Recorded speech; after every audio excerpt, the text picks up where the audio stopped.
J'espère que tu vas très bien.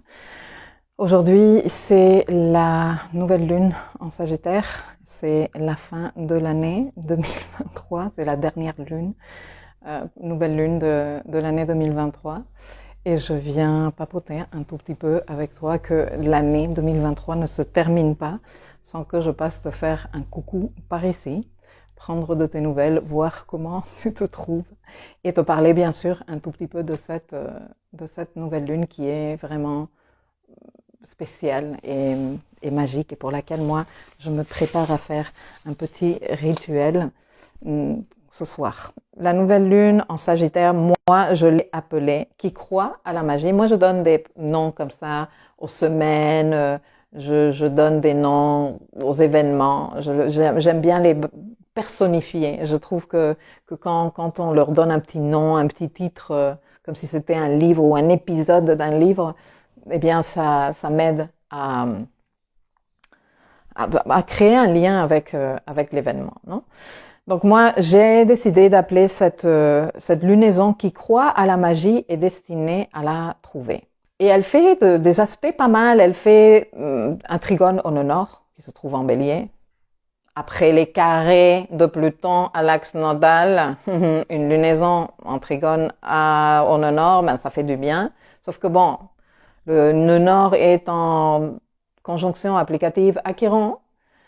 Et que, bon, Chiron, s'il va prendre une place en 2024, mais je ne vais pas vous parler de 2024 aujourd'hui, je viendrai vous parler un autre jour de 2024, vous donner les storylines de 2024, restons sur le positif. Trigone nœud nord en bélier, sextile au nœud sud en balance, donc une lunaison en aspect fluide au nœud, carré, Neptune. Quinconce à Uranus. Alors, le quinconce est un aspect mineur, mais j'ai souhaité quand même le mettre parce que c'est Uranus et que, comme je te dis, l'année 2000, cette lune, elle nous envoie déjà vers l'année 2024 parce que c'est la dernière nouvelle lune en 2023. Donc, quelque part, elle nous dit, allez, on va vers l'année 2024. Et Uranus est un personnage principal du climat astral, pour ne pas dire le personnage principal du climat astral en 2024. Donc j'ai souhaité quand même considérer ce quinconce, même si c'est un aspect mineur. Je vais te l'expliquer. Et ensuite, je vais te parler un tout petit peu de Jupiter. Et pourquoi Jupiter? Eh bien parce qu'il est maître du signe Sagittaire, donc dispositeur, comme on dit en astrologie, de cette lunaison, de cette nouvelle lune. On veut savoir qu'est-ce qu'il est en train de faire. Et donc je vais terminer par justifier, si tu n'as pas encore compris, pourquoi j'ai choisi ce titre de ce qui croit à la magie est destiné à la trouver. Attends, je lis vos commentaires.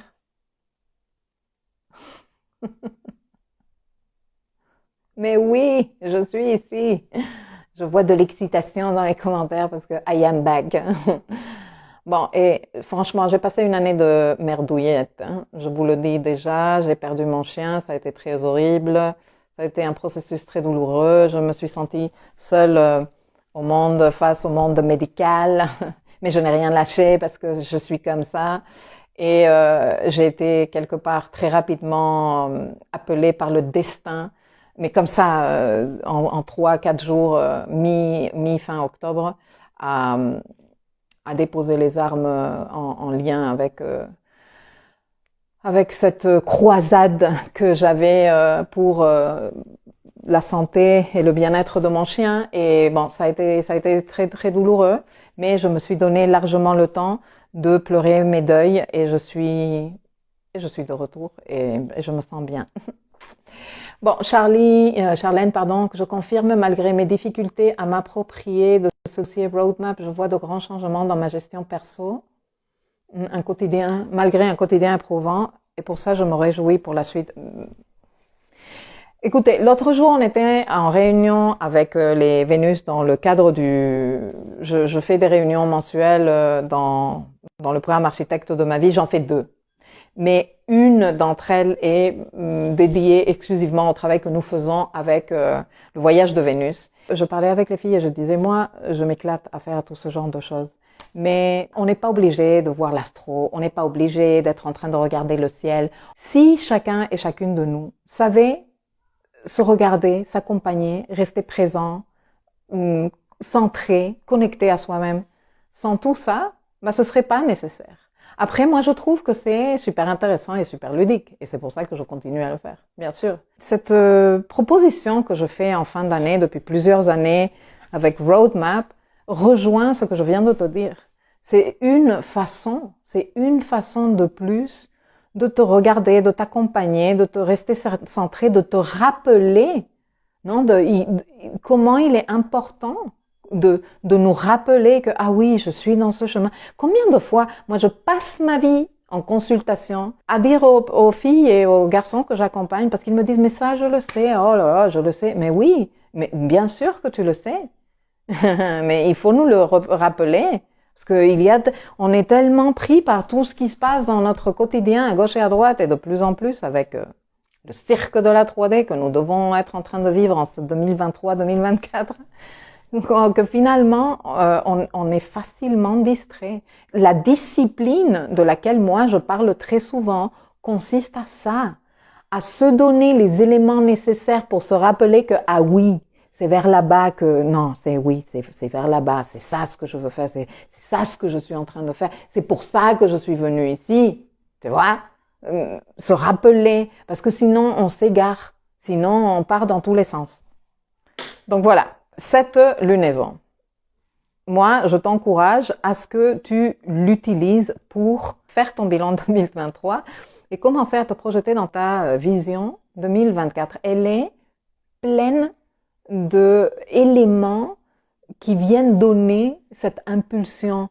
Tu vois, cette impulsion d'avoir une vision qui nous aide à vouloir nous élever. C'est une lunaison qui sert à ça. Et c'est pour ça que je l'ai appelée « Qui croit à la magie est destiné à la trouver ». Alors après, c'est sûr que avec le carré à Neptune en Poisson, on va être dans des dimensions de « attention à ne pas se raconter des salades ». Ce qu'est une aspiration et ce qu'est un rêve enfantin. Ce qu'est croire que tu es capable de faire de la magie et ce qu'est continuer à penser que la magie c'est nanana, bim, et il se passe exactement ce que je voulais, exactement à la minute près, et tu vois.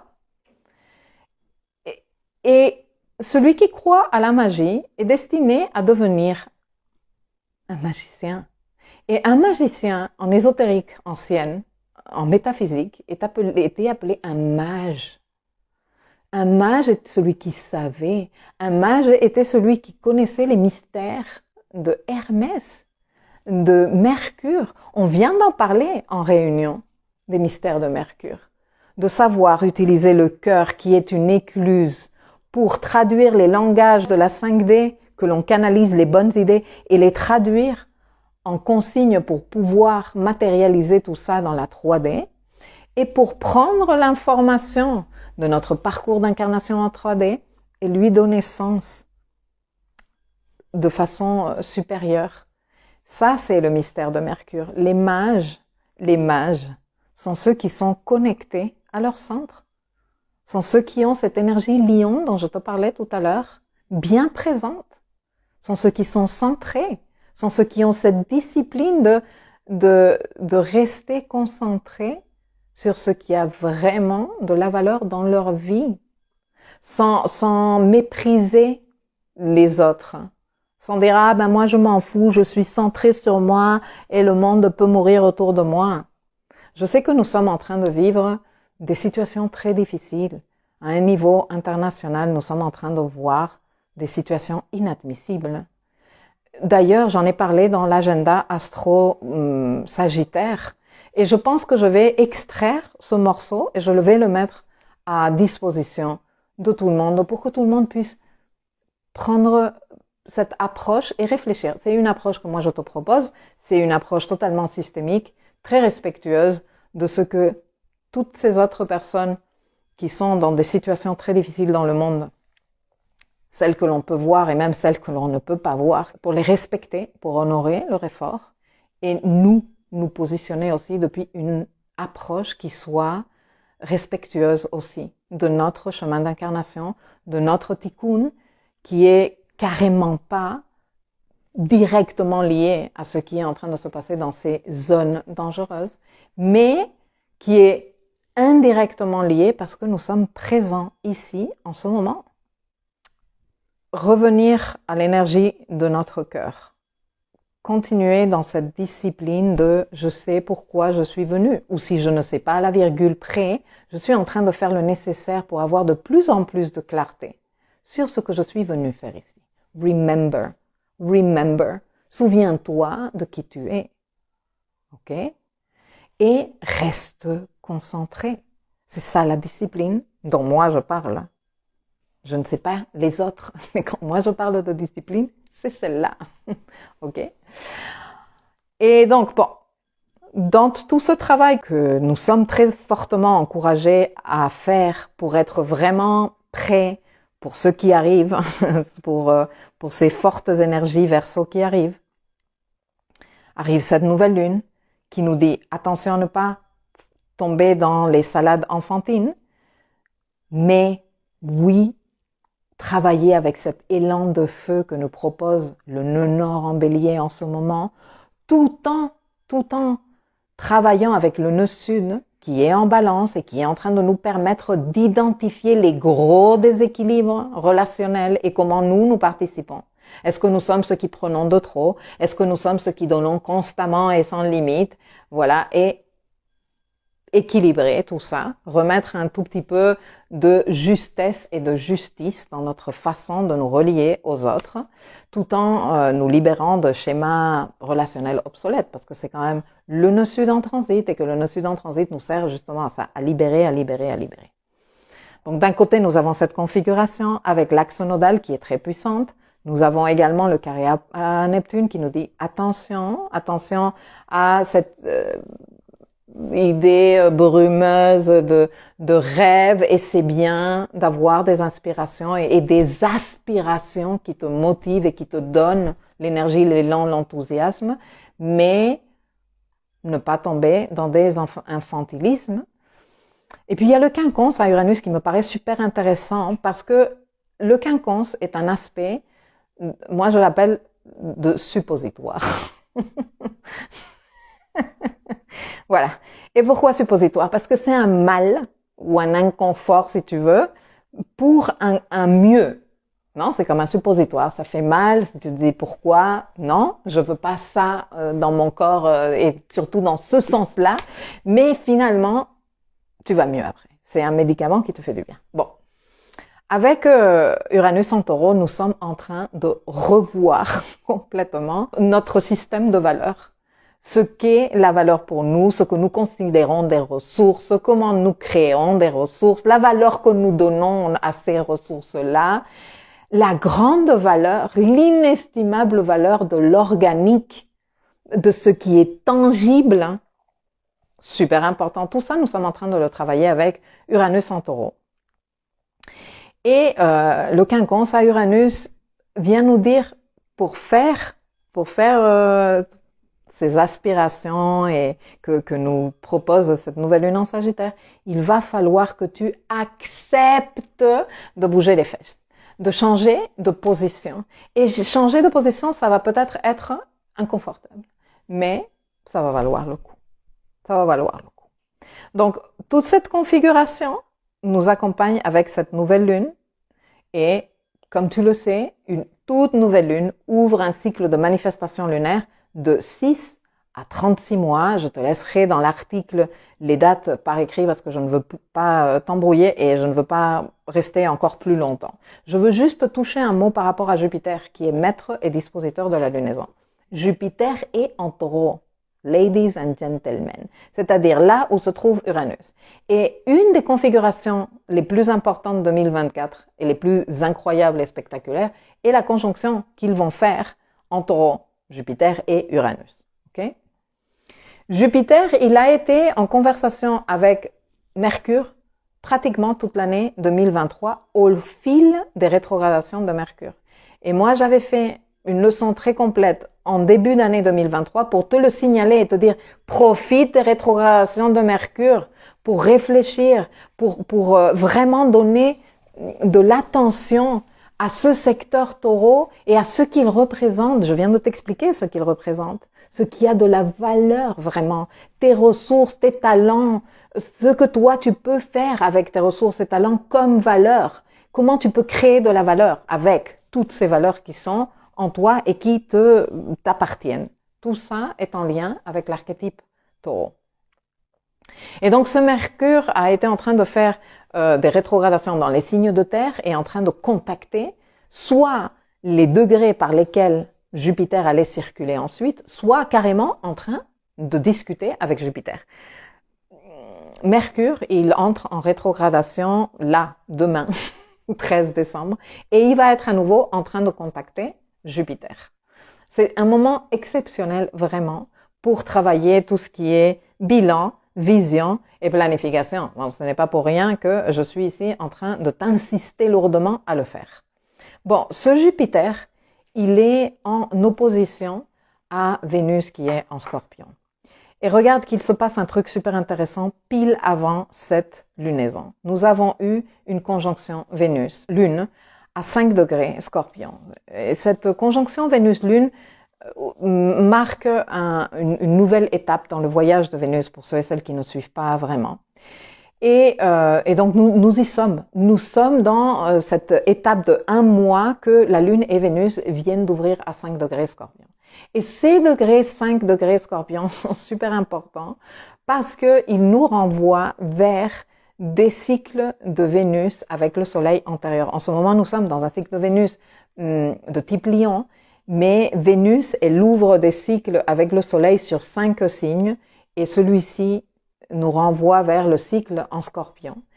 Et l'année 2018, fin octobre 2018, a démarré un nouveau cycle de 4 et 8 ans en Scorpion. Et cette conjonction Lune-Vénus se passe pile sur ce degré, sur ce même degré, et nous renvoie forcément à ce désir tellement intense que nous avons également dans le secteur Scorpion de notre thème et qui est relié à cette lunaison, qui est relié parce que c'est comme, comment te dire, c'est comme la racine. Le désir que nous avons en Scorpion représente la racine, ou pour ceux et celles qui suivent vraiment en astrologie ésotérique, la maison 12 de cette nouvelle lune en Sagittaire. C'est la racine. Et qu'est-ce qui se passe avec ce désir que nous avons en Scorpion? Eh bien, il se passe que il est tellement intense et tellement fort. Nous sentons tellement de puissance et de passion pour ce désir qu'il peut nous faire peur. Vénus en Scorpion est la peur de son désir. Et pile au moment où se fait cette lunaison, Jupiter, il est face à ce point où Vénus s'est rencontrée avec la Lune et il est toujours en opposition. La Vénus, elle est toujours en opposition à ce Jupiter. Et donc, c'est vraiment un temps pour libérer ce désir en Scorpion de la peur, de l'obsession, du drame, de l'autosabotage, des j'y arrive pas. C'est un temps aussi pour le nourrir d'amour et de compassion. C'est un temps pour ouvrir le cœur. Nous sommes dans cette période de 1 mois où Vénus et la Lune nous ont dit ouvre le cœur, lâche les peurs, ok, et donne de l'amour et de l'attention à ce désir, aussi passionné et intense soit-il. Un dysfonctionnement, je disais aux personnes qui participaient à la rencontre de samedi dernier sur la Vénus et la Lune, un dysfonctionnement du chakra du cœur qui est en lien avec tout ce que je te raconte depuis le début, Lion, connecte-toi au soleil, ton expression personnelle, ta force créatrice, etc. Tout ça est relié. Et un dysfonctionnement parmi les différents dysfonctionnements du chakra cœur, nous avons ne pas valoriser notre vécu, notre expérience. Nous avons ne pas nous donner de vraies opportunités de ressentir la joie, de ressentir la satisfaction personnelle. Nous avons également le fait de choisir des situations impossibles, tu vois, genre d'après toi, tomber amoureux ou amoureuse de précisément la personne qui est déjà en couple et te laisser prendre par cette histoire. Et donc, t'interdire de vivre quelque chose de vraiment épanouissant avec cette personne puisque elle est déjà dans une relation. Ça, c'est juste un exemple, hein. Mais si on se tient, par exemple, à cette histoire de planification de l'année, te monter des plans d'action impossibles à faire, aspirer à manifester ou à matérialiser en 12 mois des objectifs infaisables, ça, c'est des dysfonctionnements en lien avec le chakra cœur qui est de chakra où nous apprenons à nous donner de l'amour, à nous respecter, à nous valoriser. Et cette lunaison vient, avec toute la configuration que je t'ai expliquée, nous dire non, arrête de te maltraiter. Crois-toi possible, crois que ici, dans ce cœur, tu as la capacité de ressentir l'amour. Et l'amour est une source inépuisable d'énergie créatrice. Ok? Mais pour faire ça, il y a plusieurs, comme, je ne vais pas dire des conditions, mais les codes que je t'ai partagés aujourd'hui, tu vois, travailler l'angle mort avec ce Neptune. Neptune, c'est un sacré code. Je sais qu'on a tendance à le romancer parce que non, Neptune, c'est le rêve. Non. Oui, mais non, pas que. C'est Neptune, il est chaud bouillant, quoi. C'est difficile, Neptune. C'est ne pas voir clair, Neptune. Donc attention à ça. Il y a le quinconce à Uranus en Taureau qui dit, il va falloir que tu négocies par rapport à certaines idées que toi tu avais sur la vie, ce qu'il y a de valeur dans la vie. Est-ce que tu n'es pas en train de t'accrocher vraiment à des structures qui sont maintenant obsolètes ou des façons de faire les choses qui sont obsolètes? Modernise-toi. Tu sais que en Taureau, on a tendance à être vétuste. Hein? On a tendance à être vétuste parce qu'on se dit ouais ben ça a toujours fonctionné, ça me fait du bien, ne me change rien.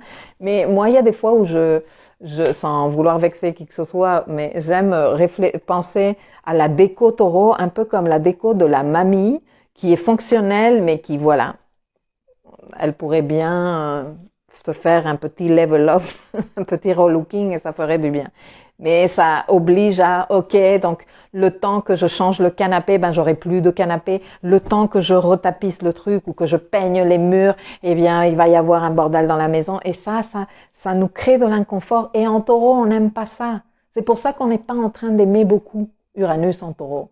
Mais en fait, Uranus en Taureau vient dire, mais arrête-toi, les toiles d'araignée là que je vois, on va les retirer, mais pour ça, il va falloir que tu lèves les fesses du truc et que tu t'actives un tout petit peu et que tu acceptes de dire, ok, j'ai peut-être pas 100% raison ou je vais tester autre chose et je vais accepter de vivre un petit peu d'inconfort.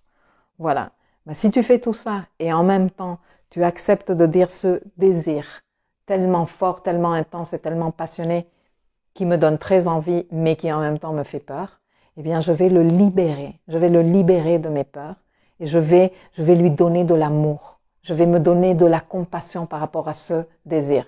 Je vais me dire, c'est pas grave, ma chérie. Je sais que ça te fait peur, mais c'est pas grave. C'est parce que ça vaut vraiment, vraiment le coup. Voilà. Et petit peu par petit peu. Je vais donc devenir un mage.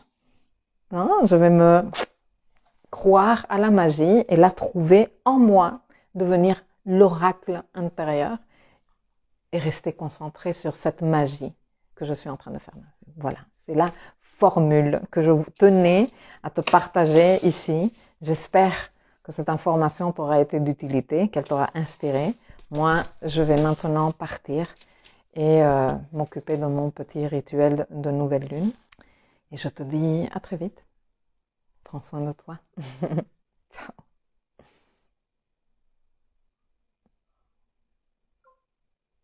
Ciao, ciao.